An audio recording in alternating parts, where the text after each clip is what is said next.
15 अगस्त 1947 आज है आजाद भारत का पहला दिन।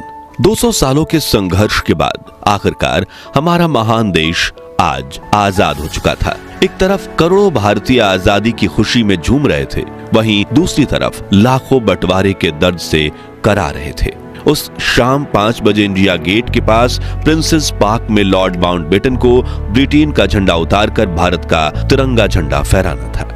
उनके सलाहकारों का मानना था कि वहां करीब 30,000 लोग आएंगे, लेकिन वहां 5 लाख लोगों का सैलाब उमड़ पड़ा। दुनिया के इतिहास में अब तक इतनी ज्यादा भीड़ कुंभ मेले के अलावा कहीं एकत्रित नहीं हुई थी। उस ऐतिहासिक क्षण की तीव्रता का अंदाजा आप इसी बात से लगा सकते हैं कि भीड़ के जोश के सामने हर व्यवस्था नाकाम हो गई। लोगों को रोकने के लिए लगाई गई बल्लियां, बैंड वालों के लिए बनाया गया मंच, वीआईपी गेस्ट की बैठने की गैलरी और रास्ते के दोनों ओर लगी रस्सियां, सब कुछ लोगों की उमड़ती लहर में बह गया। बैंड वालों के चारों ओर इतनी भीड़ थी कि ढोल बजाना तक नामुमकिन हो गया। लोग इतने करीब करीब बैठे थे कि उनके बीच से हवा का गुजरना भी मुश्किल था। उस भीड़ में हजारों ऐसी महिलाएं थीं जो अपने दूध पीते बच्चों को सीने से लगाए खड़ी थीं, इस डर से कि कहीं भीड़ के दबाव में उनके बच्चे कुचले ना जाएं। और जब उन्हें भीड़ का धक्का लगता तो अपने बच्चों को हवा में उछाल देती और जैसे ही बच्चे नीचे गिरने लगे वो उन्हें फिर से पकड़ लेती और यह सिलसिला चलता रहता। एक समय तो ऐसा हुआ कि सैकड़ों बच्चे हवा में उछाले जा रहे थे, मानो आसमान से बच्चों की बारिश हो रही हो। तभी पंडित जवाहरलाल नेहरू वहां पहुंचे। उन्हें देख लोगों ने जय हिंद और भारत माता की जय के नारे लगाना शुरू कर दिया। उनके पीछे लॉर्ड माउंटबेटन की 17 साल की बेटी पामेला भी प्रिंसेस पार्क पहुंची। पंडित नेहरू ने पामेला की तरफ देखा और चिल्लाते हुए बोले, तुम लोगों के ऊपर से फांदती हुई मंच पर आ जाओ, वो बुरा नहीं मानेंगे। पामेला भी चिल्लाई, मैं ऐसा कैसे कर सकती हूं, मैंने ऊंची एड़ी की सैंडल पहनी हुई है। नेहरू ने कहा, सैंडल हाथ में ले लो और आगे बढ़ो। फिर पहले नेहरू लोगों के सिर पर पैर रखते हुए मंच पर पहुंचे और फिर उनकी देखा देखी पामेला भी अपने सैंडल उतारकर हाथों में लेकर इंसानों के सिरों की कालीन पर पैर रखते हुए मंच तक पहुंच गई, जहां सरदार पटेल की बेटी मणिबेन पटेल पहले से मौजूद थीं। लेकिन पहली बार भारत का तिरंगा फहराने वाले लॉर्ड माउंटबेटन दूर दूर तक नहीं दिख रहे थे। कुछ मिनट ऐसे ही बीते और फिर माउंटबेटन की बग्गी वहां पहुंची, जो लोगों के सैलाब के बीच इतनी बुरी तरह से फंस गई थी कि वो उसमें से उतरने की सोच भी नहीं सकते थे।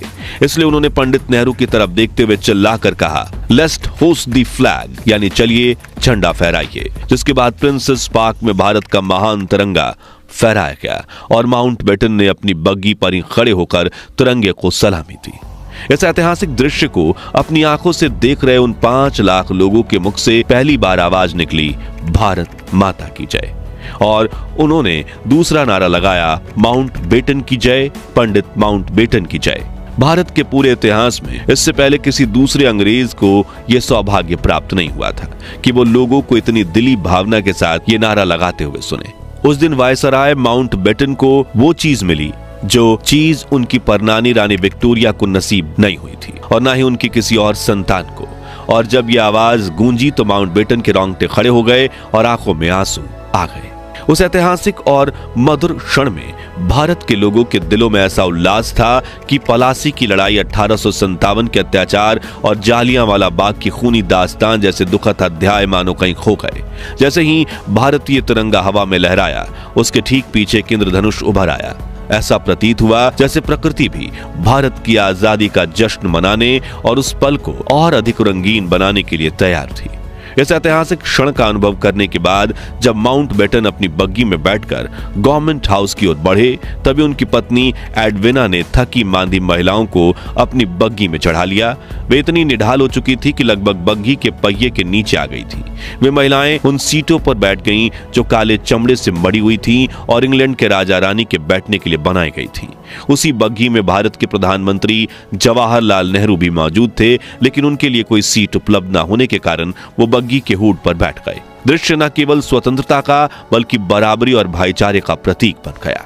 मित्रों, आज के इस वीडियो में हम आपको देश के पहले स्वतंत्रता दिवस की सैर पर ले जाने वाले हैं, जिसमें हम ऐसे ही कुछ दिलचस्प किस्सों के साथ दुर्लभ वीडियोस भी देखेंगे जो आपको उस ऐतिहासिक दिन का अनुभव करवाएंगे जो भारत के इतिहास में सुनहरे अक्षरों में लिखा हुआ था। लेकिन उसके पहले हर भारतीय से एक छोटी सी गुजारिश है, प्लीज आप वीडियो को लाइक करके कमेंट बॉक्स में जय हिंद जरूर लिखें। साल 1945, एक तरफ द्वितीय विश्व युद्ध, वहीं दूसरी तरफ भारत के महान स्वातंत्र्य सेनानियों के आंदोलन ने ब्रिटिश हुकूमत की कमर तोड़कर रख दी थी। अंग्रेज ये समझ चुके थे कि अगर हम भारत में लंबे समय तक रहे तो वहां से जिंदा नहीं लौट पाएंगे। ऐसे में विश्व युद्ध पूरा होते ही जब ब्रिटेन के नए प्राइम मिनिस्टर बने रिचर्ड एटली, तो उन्होंने तुरंत बड़ा फैसला लेते हुए 20 फरवरी 1947 को ब्रिटेन के हाउस ऑफ कॉमन्स में घोषणा कर दी कि हम 30 जून 1948 तक भारत को पूरी तरह से आजाद कर देंगे। लेकिन समय बीतने के साथ भारत को आजाद करने की तारीख और नजदीक आती चली गई। दरअसल भारत को आजाद करने की जिम्मेदारी देश के अंतिम वायसराय लॉर्ड लुईस माउंटबेटन को सौंपी गई। शुरुआत में माउंटबेटन इस कार्य को पूरा करने के लिए 1 साल का समय लेने वाले थे, लेकिन अब भारत ब्रिटिशर्स के हाथों से निकलता जा रहा था। तभी ब्रिटिश इंडिया के आखिरी गवर्नर जनरल सी राजगोपालाचारी ने माउंटबेटन को आगाह किया कि अगर आपने जून 30, 1948 तक इंतजार किया तो सत्ता लौटाने के लिए आपके पास कुछ नहीं बचेगा। इस चेतावनी के बाद माउंटबेटन ने भारत को जल्दी आजादी देने का निर्णय लिया। उस दौरान मोहम्मद अली जिन्ना ये जिद कर बैठे थे कि मुझे मुस्लिम के लिए अलग देश चाहिए। हालांकि जवाहर नेहरू, सरदार पटेल, महात्मा गांधी और कांग्रेस के कई वरिष्ठ नेता इसके पक्ष में नहीं थे। यहां तक कि जिन्ना को पंडित नेहरू की जगह आजाद भारत का प्राइम मिनिस्टर बनाने के ऑफर भी दिए गए, लेकिन जिन्ना नहीं माने और माउंटबेटन ने उनकी शर्त मान ली। 2 जून आधी रात को एक बैठक हुई और माउंटबेटन ने खुद महात्मा गांधी से आग्रह किया कि वो इस बैठक का हिस्सा बने, लेकिन उन्हें डर था कि गांधी कोई ऐसी बात ना कह दें कि दोनों के बीच मनमुटाव हो जाए। जब गांधी जी वहां पहुंचे तो माउंटबेटन अपनी कुर्सी से उठे और तेजी से महात्मा गांधी का स्वागत करने के लिए आगे बढ़े, पर अचानक वो बीच में रुक गए। गांधी ने अपने होठों पर उंगली रखकर उन्हें रोक दिया। वायसराय समझ गए कि आज गांधी का मौन व्रत है। इसके बाद माउंटबेटन ने अपनी पूरी योजना समझाई। गांधी ने एक लिफाफा लिया और उसके पीछे कुछ लिखना शुरू किया। लिखते लिखते उन्होंने पूरे 5 लिफाफे भर दिए, जिसमें उन्होंने लिखा था कि मुझे अफसोस है कि मैं बोल नहीं सकता। सोमवार को मेरा मौन व्रत रहता है। मौन व्रत लेते समय मैंने केवल 2 स्थितियों में इसे भंग करने की गुंजाइश रखी है। एक, जब किसी उच्च अधिकारी से किसी जरूरी समस्या के बारे में बात करनी हो। दूसरी, जब किसी बीमार की देखभाल करनी हो। लेकिन मैं जानता हूं कि आप नहीं चाहते कि मैं आज अपना मौन भंग करूं। इसके बाद गांधी जी वहां से उठकर चले गए। अगले दिन यानी 3 जून 1947 को माउंटबेटन ने एक प्रेस कॉन्फ्रेंस बुलाई और घोषणा कर दी कि 15 अगस्त 1947 के दिन भारत को स्वतंत्रता दी जाएगी। इसके साथ ही भारत और पाकिस्तान के रूप में 2 अलग अलग देशों का निर्माण होगा, जिनके संविधान भी अलग अलग होंगे। यहाँ एक दिलचस्प बात यह है कि प्रेस कॉन्फ्रेंस से पहले माउंटबेटन ने आजादी की तारीख सोची नहीं थी, बल्कि जब पत्रकारों ने उनसे तारीख पूछी तब उन्होंने फट से इस तारीख को चुन लिया, क्योंकि वर्ल्ड वॉर 2 के दौरान इसी तारीख पर उनके नेतृत्व में जापान की सेना ने ब्रिटेन के सामने आत्मसमर्पण किया था। अचानक अपनी मर्जी से तय और घोषित की गई आजादी की तारीख पर लंदन से लेकर भारत में जैसे विस्फोट हो गया था। किसी ने नहीं सोचा था कि लॉर्ड माउंटबेटन भारत में ब्रिटेन के इतिहास पर इस तरह पर्दा गिरा देंगे। वहीं देशवासियों में यह खबर खुशी और उत्साह लेकर आई। जिस आजादी के लिए लाखों स्वतंत्रता सेनानियों ने अपने प्राणों की आहुति दी थी, अब वह दिन करीब था जब पूरा देश आजादी की खुली हवा में सांस लेने वाला था। मित्रों, क्या आपने कभी सोचा कि आजादी के लिए तो 15 अगस्त की तारीख चुनी गई, फिर स्वतंत्रता समारोह 14 और 15 अगस्त की आधी रात को ही क्यों शुरू किया गया? तो इसके पीछे भी एक खास कारण था। दरअसल भारत के वरिष्ठ ज्योतिषियों के अनुसार 15 अगस्त का दिन ग्रह नक्षत्र की स्थिति के हिसाब से शुभ नहीं था।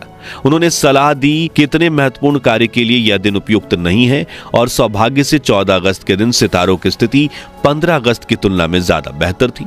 इसलिए निर्णय लिया गया कि 14 अगस्त 1947 की आधी रात को भारत को आजाद किया जाए, ताकि यह हर दृष्टि से सही साबित हो। वायसराय लॉर्ड माउंटबेटन ने इस प्रस्ताव को स्वीकार कर लिया। 14 अगस्त की रात 11 बजे दिल्ली के संसद भवन के सेंट्रल हॉल में स्वतंत्रता दिवस समारोह आयोजित किया गया। समारोह की शुरुआत सुचेता कृपलानी ने की, जो बाद में उत्तर प्रदेश की पहली महिला मुख्यमंत्री बनी। उन्होंने सबसे पहले अल्लामा इकबाल के गीत सारे जहां से अच्छा और फिर बंकिम चंद्र चट्टोपाध्याय का वंदे मातरम गाया, जो बाद में भारत का राष्ट्रीय गीत बना। ठीक 11:55 पर स्वतंत्रता भारत के पहले प्रधानमंत्री जवाहरलाल नेहरू ने अपना ऐतिहासिक भाषण ट्रिस्ट विद डेस्टिनी यानी नियति से मिलन दिया। भाषण की शुरुआत उन्होंने की, बहुत साल पहले हमने नियति से एक वादा किया था और अब वो समय आ गया है जब हम अपनी नियति की उस प्रतिज्ञा को काफी हद तक पूरा करेंगे। आधी रात के समय जब दुनिया सो रही होगी, भारत जीवन और स्वतंत्रता के लिए जागेगा। उन्होंने आगे कहा, इस आजादी के दरवाजे पर जब हम खड़े हैं कि हिंदुस्तान किसी एक फिरके का मुल्क नहीं है, एक मजहब वालों का नहीं है, बल्कि बहुत सारे बहुत किस्म के बहुत धर्म और मजहबों का है। किस तरह की आजादी हम चाहते हैं।